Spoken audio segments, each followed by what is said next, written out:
Welcome to another deep dive. Today we're going to be looking into something a little unsettling.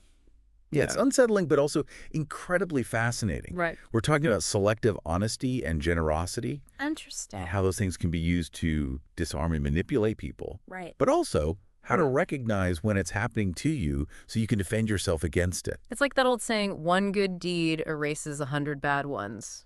Yeah, exactly. Except in this case, that good deed is more like a smokescreen. It's a way to cover up Well, a lot of not so good ones. Yeah. It's almost Machiavellian. It is. And that's actually a perfect segue. The main source material for today's deep dive Okay. is Law 12 Yeah. from the 48 Laws of Power. Use selective honesty and generosity to disarm your victim.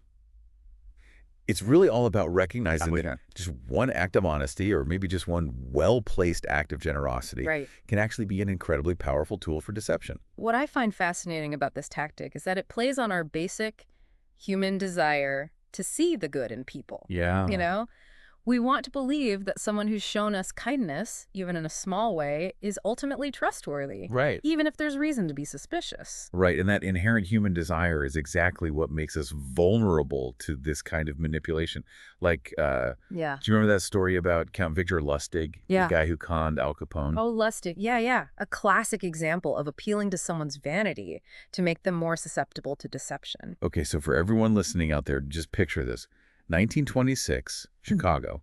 Lustig waltzes into Capone's territory, and he presents him with this supposedly foolproof investment opportunity. And he has the audacity to ask for $50,000. Now, Capone, as you can imagine, was not exactly known for his trusting nature, so naturally he was a little hesitant. But Lustig, he was a master con man. He knew how to play the game. Oh, yeah. He assured Capone that his money would be doubled in just 60 days. 60 days. 60 days. That was the promise. So what happened? Did he double it? Well, 60 days later, Lustig returns to Capone, but this time empty-handed.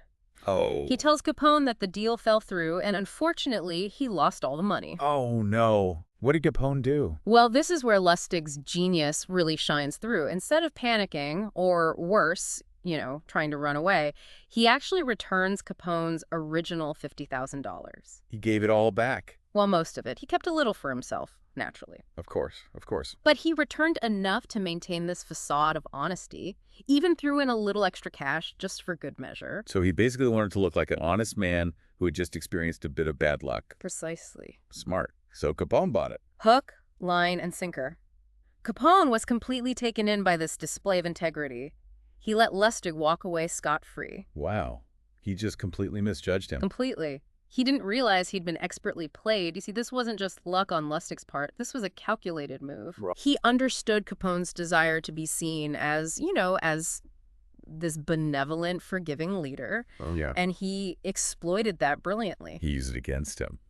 So Lustig essentially used selective honesty as a distraction technique. Absolutely. He diverted Capone's attention, made him focus on this supposed honesty, his bad luck, Yeah. while he quietly pocketed a tidy profit. It's a good reminder that sometimes what appears to be a genuine act of kindness can actually be a very carefully constructed manipulation tactic. It all comes back to that idea of distraction, Yeah. Shifting the focus away from the real game being played, the real motives. So we've seen how this works on, mob bosses, but what about in other situations, like in the world of finance?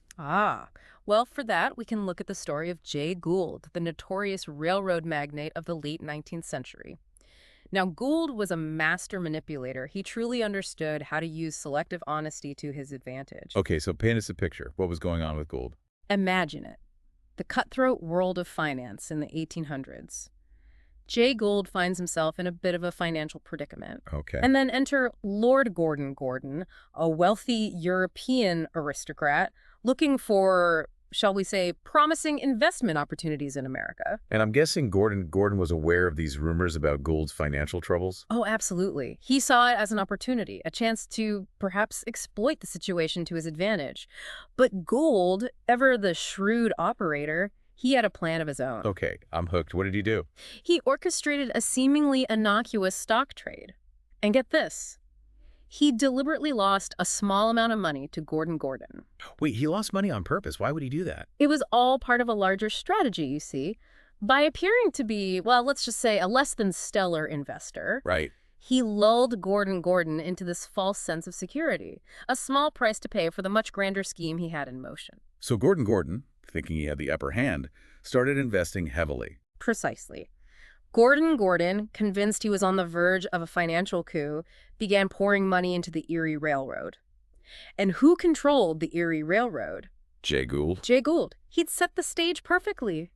Then, with masterful precision, Gould proceeded to manipulate the market, driving up the price of Erie Railroad stock. And Gordon, blinded by dollar signs, just kept buying more and more. Exactly. Blinded by his perceived advantage, by his greed, you could say. And then, boom, Gould pulled the rug out from under him.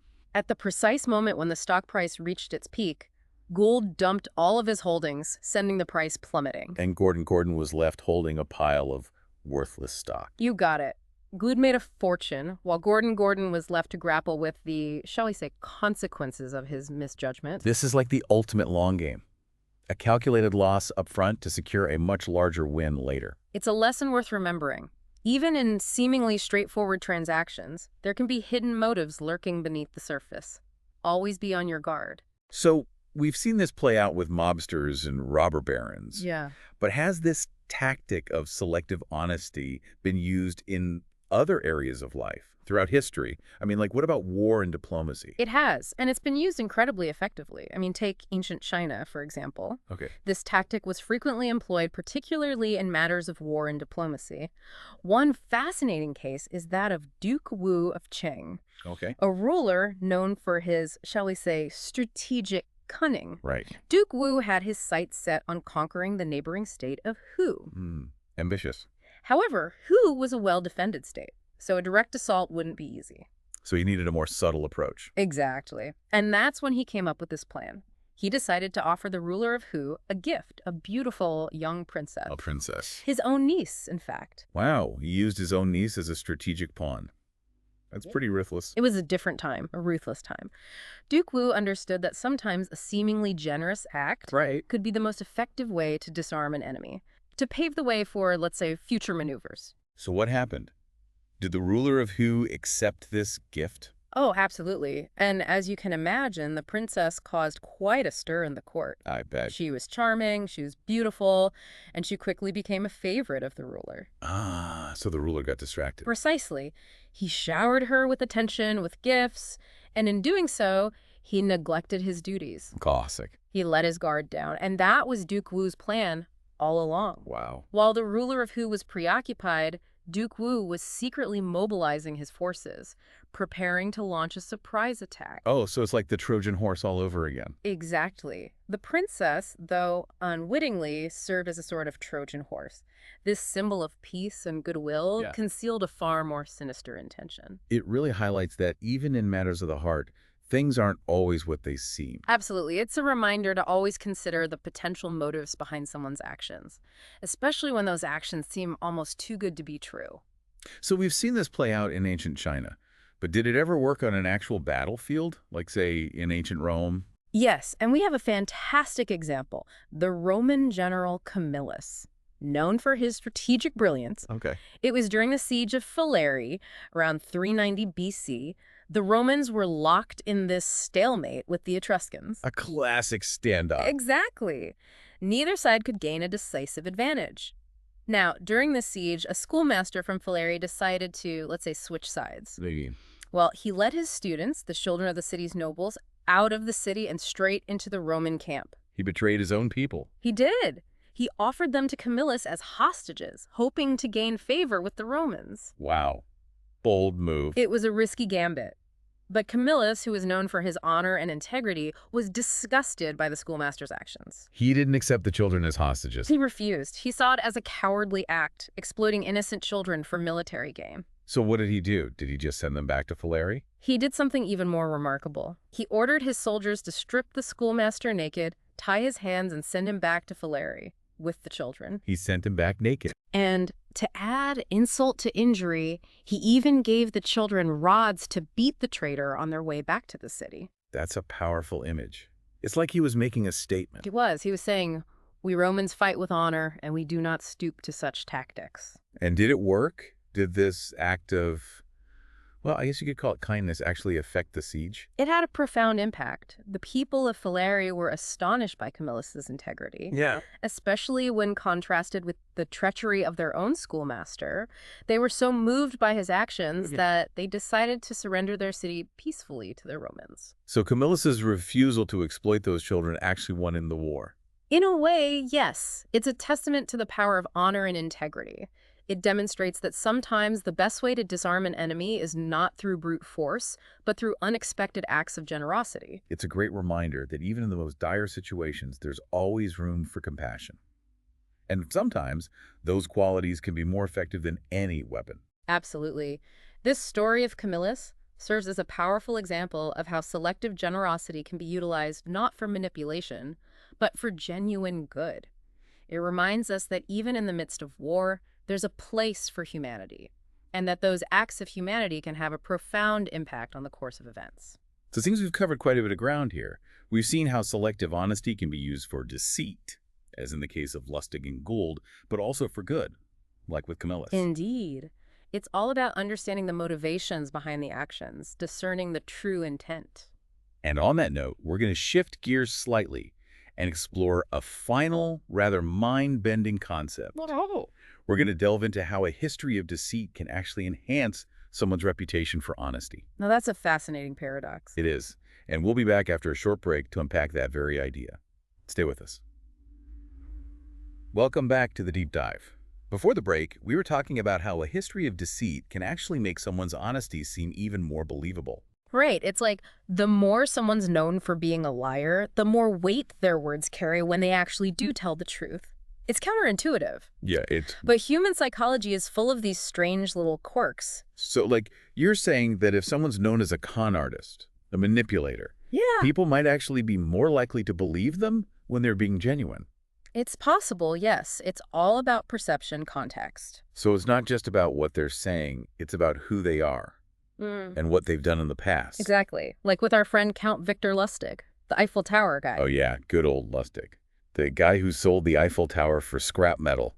Twice. Not once, but twice. And it worked because he already had this reputation as a master con man. So when he approached those scrap metal dealers with this seemingly outrageous proposition, they were actually more inclined to believe him. Because they thought, well, he's gotten away with some pretty crazy stuff before. Right. They figured if anyone could pull off something like this, it would be Lustig. So his past dishonesty actually made him more believable.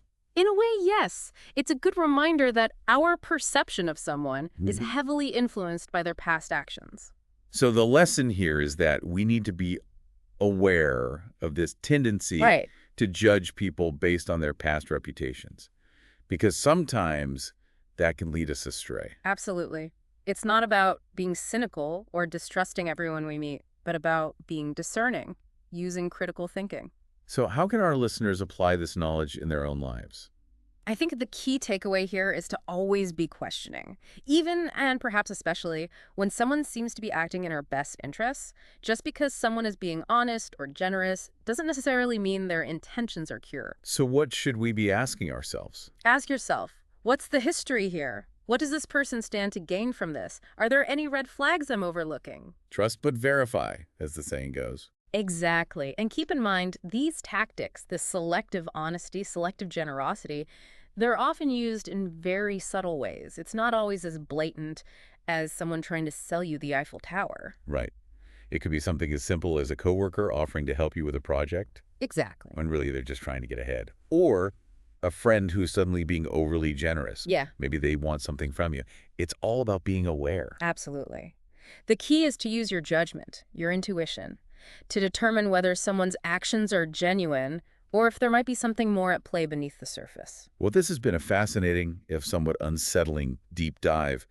We've explored the power of selective honesty, how it can be used to disarm and manipulate, but also how to recognize it and protect ourselves from it. It's all about awareness and critical thinking. Exactly.